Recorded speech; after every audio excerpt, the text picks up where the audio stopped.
Bonjour, je me nomme Madani Dia, je suis cadre comptable et financier. Et mes principales responsabilités, je suis garant de la comptabilité technique générale et de la fiscalité également et surtout de la trésorerie. J'ai étudié au CESAG entre 2011 et 2015 et je suis ce qu'on peut appeler un peu produit du CESAG. J'y ai fait la licence et le master. Alors, les programmes que j'ai faits sont les LPTCF et MPCGF. LPTCF, c'est pour la licence professionnelle en technique comptable et financière et le MPCGF, c'est Master professionnel en technique comptable et gestion financière. Alors, à la sortie du CESAG, l'un de mes objectifs, c'était d'acquérir de l'expérience. J'ai fait un support comptabilité et gestion financière dans un établissement scolaire. Donc, c'était de la gestion familiale. Et c'était pendant la rédaction de mon mémoire.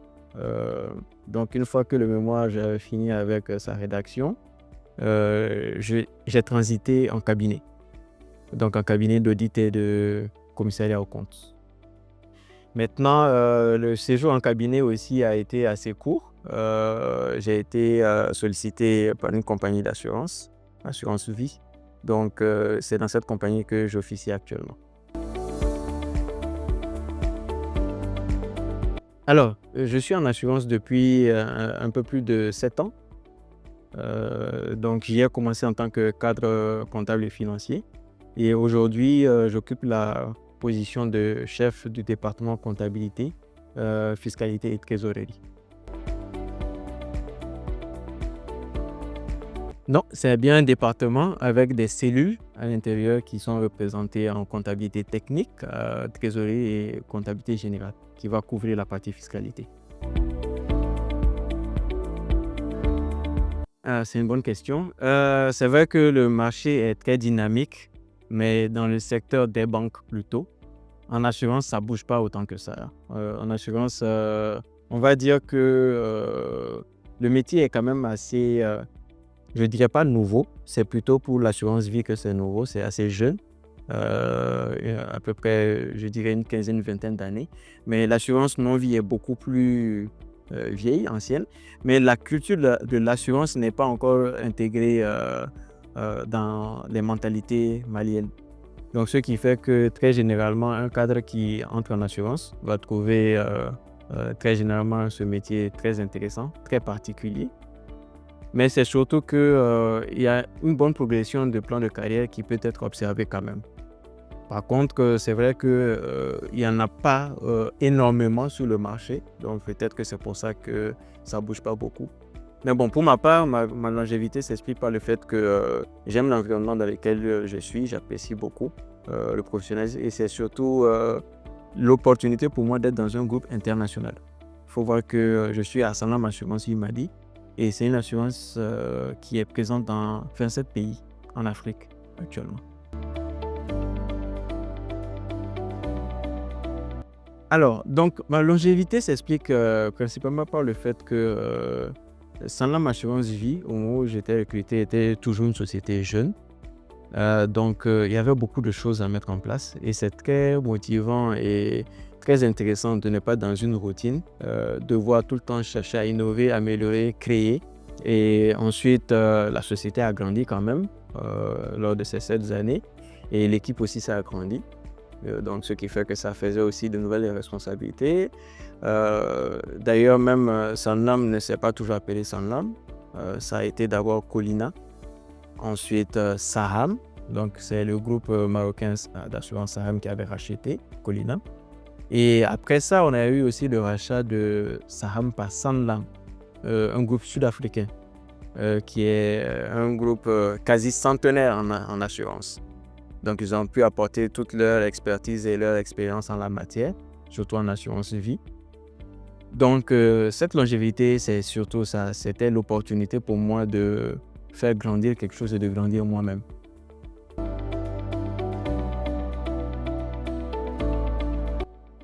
Alors, déjà, pour ceux qui ont des hard skills pour occuper un tel poste, il faut comprendre qu'il il faut déjà avoir de très bonnes bases en comptabilité. Vous allez devoir quand même toucher à beaucoup de sous-domaines, entre guillemets. Donc, la gestion de trésorerie et la gestion de la fiscalité n'y échappent pas. Ça, c'est un prérequis. Et peu importe le référentiel comptable qui va être en face, si on a de bonnes bases en comptabilité, les principes comptables restent quasiment les mêmes. Donc ça, c'est le premier point. Donc si je veux peut-être rentrer un peu plus dans les détails, déjà, il faut savoir comment est-ce qu'on comptabilise les types d'opérations les plus courantes qui vont s'effectuer dans la société. Ça fait partie intégrante de la mission. C'est des choses qui sont complémentaires d'ailleurs. Donc, ça peut créer beaucoup de tâches au quotidien, mais quand c'est bien organisé, c'est quelque chose qui est parfaitement faisable. Et surtout, il faut aussi s'assurer de comprendre tous les cas particuliers, les documentations qu'il faut aller chercher et prendre connaissance, les documentations sur lesquelles il faut prendre connaissance pour pouvoir exercer. Parce qu'il faut savoir que tout le monde n'a pas forcément la science infuse. Donc, ça veut dire qu'au fur et à mesure de l'exercice de vos fonctions, il va falloir faire beaucoup de lectures, de recherches. Vous n'allez pas forcément tout savoir avec l'école. Et quand vous allez exercer votre métier dans le milieu professionnel, c'est ce qu'on appelle l'expérience. Le fait de pouvoir voir des cas de figure apparaître et pouvoir les régler de la meilleure manière possible.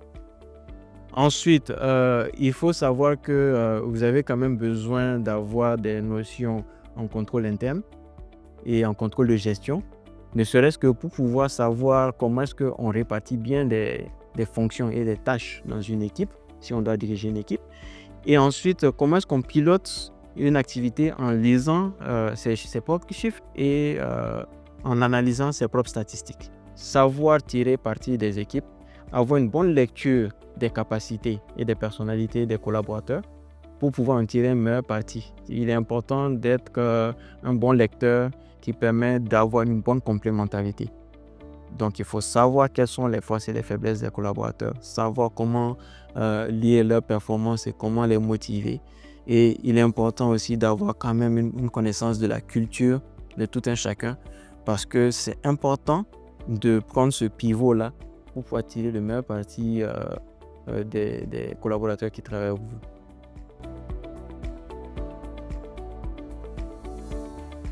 Ma formation au CESAG a été très enrichissante. J'y ai fait de très belles expériences, de très belles rencontres. Et l'impact que ça a eu sur ma carrière, c'est que ça m'a donné un point de départ qui est visible et clair dans ma mémoire. Et ça m'a permis aussi de pouvoir dessiner ce que je voulais accomplir comme cheminement dans ma carrière.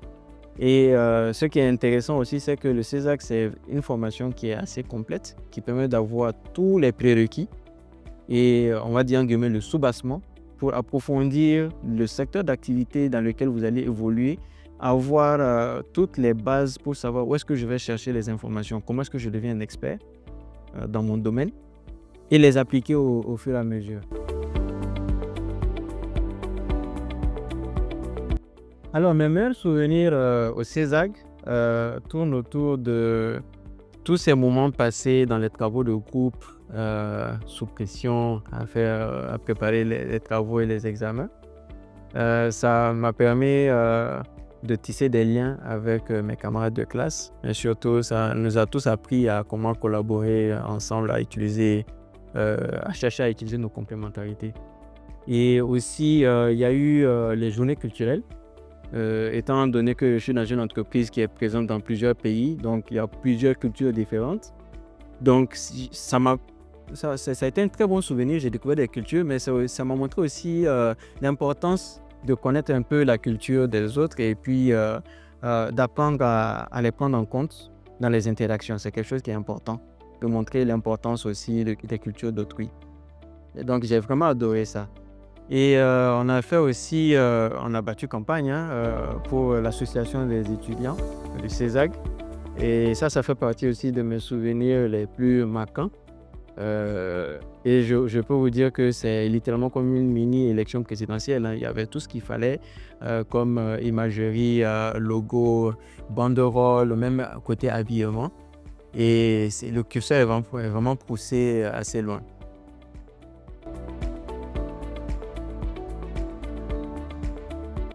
Alors oui, il y en a beaucoup. J'ai lu beaucoup, mais les deux qui me ressortent à l'esprit tout de suite, c'est Monsieur Gay, qui a été mon point d'entrée par rapport à la comptabilité. Et sa bienveillance et puis sa disponibilité ont fait que cette matière était euh, que tout le monde considère un peu comme très ennuyeuse est devenue pour moi quelque chose de très intéressant jusqu'à me donner l'envie d'y évoluer. J'ai aussi Monsieur Yazi qui nous a fait tous les modules liés à l'audit et le contrôle de gestion. Et ça m'a beaucoup marqué parce qu'on avait fait une simulation grandeur nature avec d'autres programmes d'une session budgétaire. Donc, c'était carrément la mise en scène où on avait le conseil d'administration, le DG, les différentes directions et la fixation des objectifs budgétaires et même la fixation aussi des ressources qui sont utilisées pour pouvoir mener à bien ces objectifs. Donc, c'était vraiment quelque chose qui m'avait beaucoup marqué.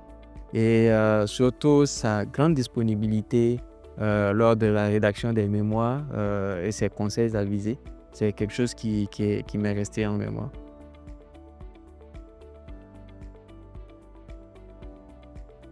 Alors, c'est quelque chose qui m'a donné, entre guillemets, les bases, déjà, parce que c'est vrai que quand on se forme en tant qu'étudiant, on obtient les bonnes bases et aussi ça nous permet de savoir, OK, comment est-ce qu'on développe l'esprit de recherche et d'auto-formation. Parce que c'est important de pouvoir compléter tout ce qu'il faut. C'est important de chercher par soi-même beaucoup lire.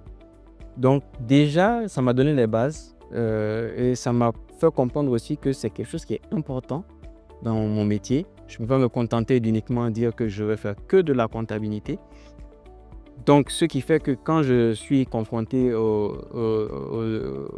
exercices de budgétisation, je comprends parfaitement la nature et d'où est-ce que ça vient et l'utilité du contrôle de gestion. Et naturellement, quand il faut retracer aussi tous les process de fonctionnement dans sa structure ou dans son service ou dans son département pour les affiner, il faut faire un manuel de procédure, il faut le tenir à jour et l'actualiser au fur et à mesure qu'on grandit et que l'activité se transforme. Donc, voilà deux éléments qui ont fait que mon contact avec l'audit et puis le contrôle de gestion sont des outils qui sont très utiles dans la vie de tous les jours. Et tous mes collaborateurs qui sont liés à ces fonctions comprennent également et font comprendre aussi autour d'eux toute l'importance que revêt comme outil de pilotage et de gestion que représentent ces deux éléments-là. Alors, ce qui me motive déjà, c'est que j'aime mon métier, j'aime la comptabilité, j'aime la finance et les métiers support qui tournent autour. Donc ça, c'est déjà un puissant motivateur. Ça, c'est la première chose. La deuxième chose, c'est que j'aime à penser que le métier de finance est un métier important pour une économie. Donc, j'aime à penser que j'apporte ma pierre à l'édifice dans l'économie de mon pays. Et mes objectifs, c'est de réussir à faire en sorte que l'assurance, qui est quelque chose qui n'est pas très démocratisé dans nos pays, on n'a pas vraiment un mindset tourné vers l'assurance. Donc, l'objectif, ce serait de faire en sorte que l'assurance soit vraiment démocratisée, d'augmenter le taux de pénétration et de permettre d'apporter tous les services et les bienfaits que l'assurance apporte d'abord aux personnes, aux assurés, et ensuite au financement de l'économie en général.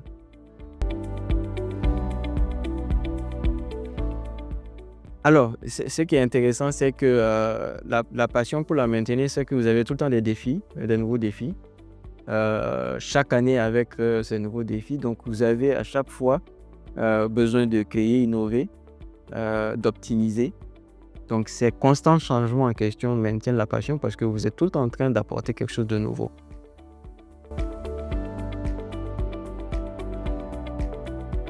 Le rôle que je vois, c'est un rôle principalement de mentorat. Ensuite, être si possible, une première porte d'entrée dans le monde professionnel pour les étudiants qui viennent de terminer ou alors même qui sont encore en études, afin qu'ils puissent faire des stages, prendre des conseils, set-up et voir comment est-ce qu'on peut dessiner un plan de carrière pour eux. Et principalement de l'entraide, une disponibilité.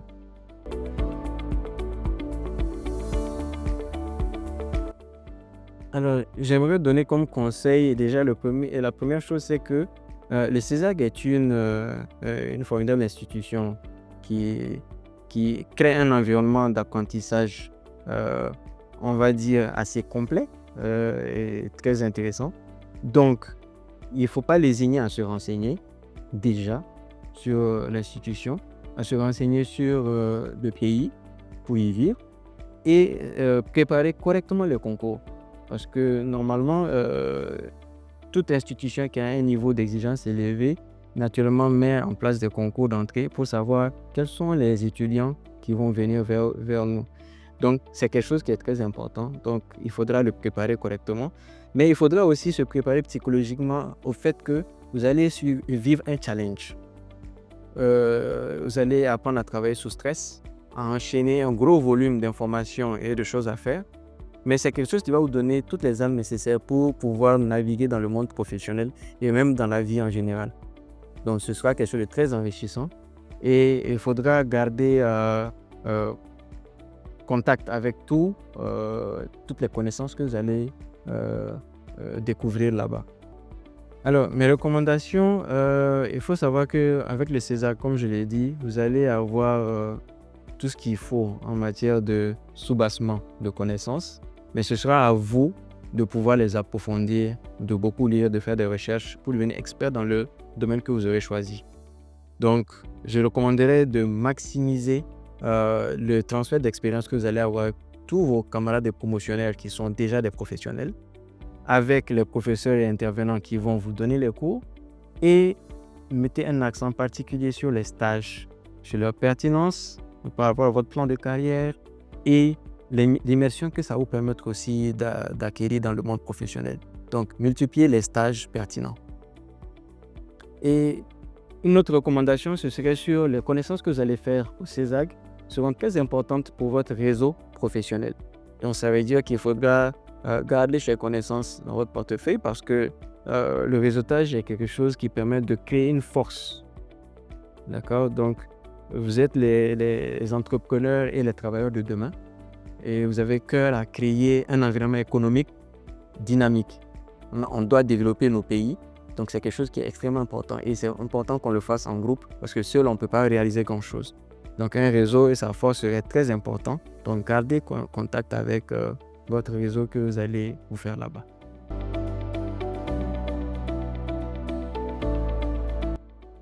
J'y accorde une importance élevée parce que c'est quelque chose qui permet non seulement de maintenir une veille professionnelle et informationnelle avec tous les professionnels et les métiers divers qui se sont créés dans le réseau.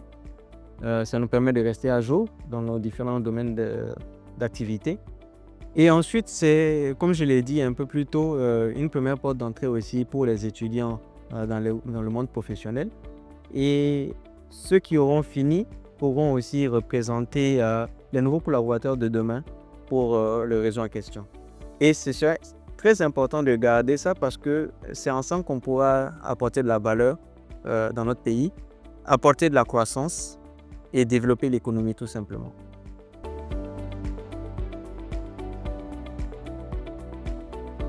Alors le message que je voudrais partager, c'est que nous sommes la force de travail d'aujourd'hui et de demain. Donc si nous voulons transformer nos pays, notre économie et créer de la croissance, créer de la valeur, les armes sont dans nos mains. Donc il faudrait mettre tout ce qui est en notre pouvoir pour pouvoir réaliser cela. Et c'est ensemble qu'on peut le faire. Donc le réseau déjà des anciens étudiants est quelque chose de très important qu'il faut continuer d'alimenter et de dynamiser. Mais surtout, il faut l'utiliser pour pouvoir optimiser vos plans de carrière que vous allez tracer et apporter votre pierre à l'édifice à notre économie.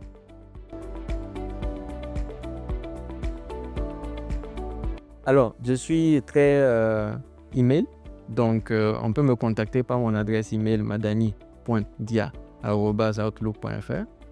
Donc, il suffira de me faire un mail, de me préciser comment est-ce que vous avez eu le mail et qu'est-ce que je peux pour vous.